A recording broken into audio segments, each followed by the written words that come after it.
இன்றைக்கி mutton key roast பண்ண போகிறோம். அதுக்கு ஒரு 1/2 kg மட்டன் எடுத்திருக்கேன்.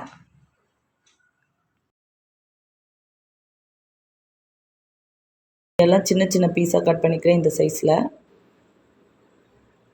கட் பண்ணிவிட்டு நல்லா க்ளீன் பண்ணி எடுத்து வச்சுருக்கேன்.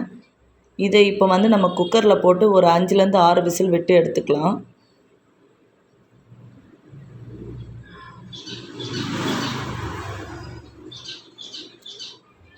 இப்போ குக்கரில் போட்டேன். இப்போ பார்த்திங்கன்னா இதுக்கு ஒரு 1/2 டம்ளர் தண்ணி விட்டுட்டு இதுக்கு தேவையான அளவுக்கு உப்பும் போட்டு நம்ம விசில் விட்டுக்கலாம்.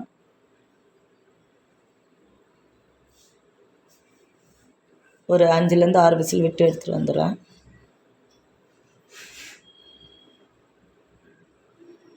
இப்போ சட்டி வச்சுட்டு அது சூடான உடனே ஒரு 3லேருந்து 4 ஸ்பூன் எண்ணெய் விட்டுக்கிறேன். எண்ணெய் சூடான உடனே பெருஞ்சீரகம் போடுறேன் தாளிக்கிறதுக்கு. 1 ஸ்பூன் பெருஞ்சீரகம் பொரிஞ்ச உடனே அதுக்கு ஒரு 1.5 ஸ்பூன் இஞ்சி பூண்டு பேஸ்ட் போட்டுக்கிறேன். பெருஞ்சீரகம் பொரிஞ்சிருச்சு. இப்போ நம்ம இஞ்சி பூண்டு பேஸ்ட்டை ஆட் பண்ணிக்கலாம். ஆட் பண்ணிவிட்டு அதையும் நல்லா வதக்கிக்கலாம், நல்லா வேகிற வரைக்கும்.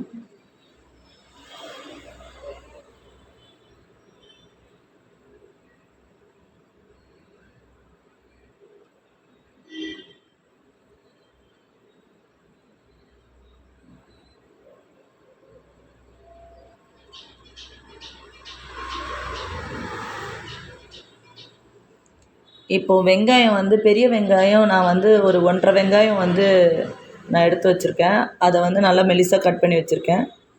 அதுவும் கருவேப்பிலை, அப்புறம் பச்சை மிளகா, பழுத்த பச்சை மிளகா ஒரு 3 பச்சை மிளகா கட் பண்ணி வச்சுருக்கேன். அதையும் சேர்த்து நல்லா ஃப்ரை பண்ணிக்கலாம்.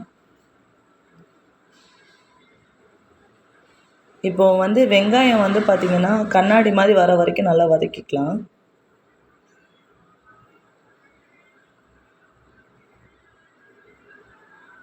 இப்போ நல்லா வதங்கி வந்துருச்சு.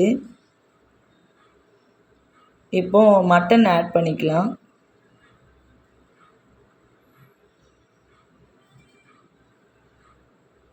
இப்போ வேக வச்சு எடுத்த மட்டன் ஆட் பண்ணிக்கலாம். ஆட் பண்ணிவிட்டு அதில் உள்ள தண்ணியும் சேர்த்து ஆட் பண்ணிக்கலாம்.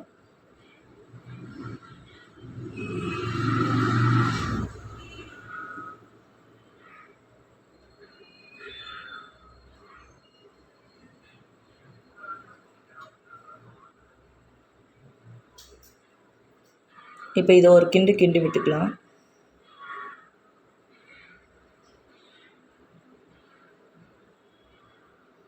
இப்போ இதுக்கு தேவையான மசாலாலாம் ஆட் பண்ணிக்கலாம். நான் இதுக்கு பெருசாக எந்த மசாலாவும் ஆட் பண்ண போகிறதில்ல, மிளகாத்தூள் மல்லித்தூளை தவிர. மிளகாத்தூள் 1.5 ஸ்பூன், மல்லித்தூள் 2.5 ஸ்பூன், பெருஞ்சீரகம் ஒரு 1/2 டீஸ்பூன், அப்புறம் மஞ்சள் ஒரு 1/4 ஸ்பூன்.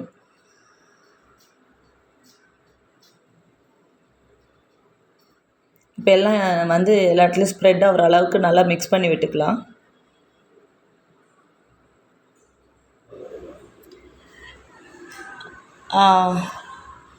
என்னோடய வீடியோ பிடிச்சிருந்ததுன்னா லைக் பண்ணுங்கள், சப்ஸ்கிரைப் பண்ணுங்கள், ஃப்ரெண்ட்ஸ் அண்ட் ஃபேமிலிஸ்க்கு ஷேர் பண்ணுங்கள். தேங்க்யூ. ஓகே, நல்லா மிக்ஸ் ஆகிடுச்சு. இப்போ நல்லா வேகட்டும். நம்ம இதை ஒரு மூடி போட்டு மூடி விட்டுட்டு ஒரு 10 மினிட்ஸ் விட்டுடலாம். விட்டுட்டு இப்போது ஒரு 2 ஸ்பூன் நெய்யும் விட்டுருக்கேன். எண்ணெய் பிரிஞ்சு மேலே வந்துடுச்சு. இப்போ 2 ஸ்பூன் நெய் விட்டுருக்கேன்.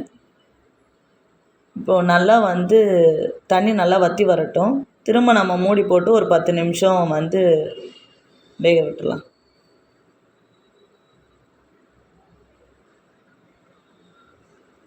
ஸ்டவ் சிம்லேயே இருக்கட்டும்.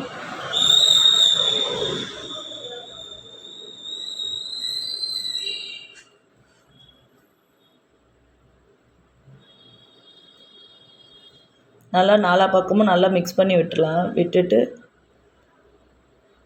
இப்போவே பாருங்கள் எண்ணெய் நெய்யெல்லாம் நல்லா பிரிஞ்சு வந்துருச்சு. இன்னும் கொஞ்சம் தண்ணி ட்ரை ஆகணும். அதுக்காக நம்ம மூடி போட்டு மூடி விடுறோம். ஒரு 10 மினிட்ஸ் கழித்து வந்து பார்க்கலாம். 10 மினிட்ஸ் ஆகிடுச்சு.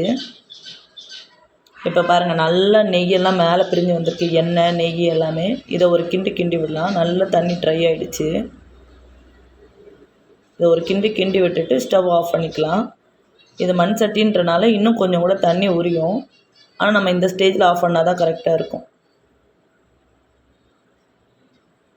அதனால் நல்லா மிக்ஸ் பண்ணி விட்டுட்டு நம்ம ஆஃப் பண்ணி மிக்ஸ் பண்ணி விட்டுட்டேன். இப்போ ஸ்டவ்வும் ஆஃப் பண்ணி விட்டுட்டேன். ஆஃப் பண்ணிவிட்டு கொத்தமல்லி கருவேப்பிலை போட்டுட்டு மூடி விட்டுருக்கேன்.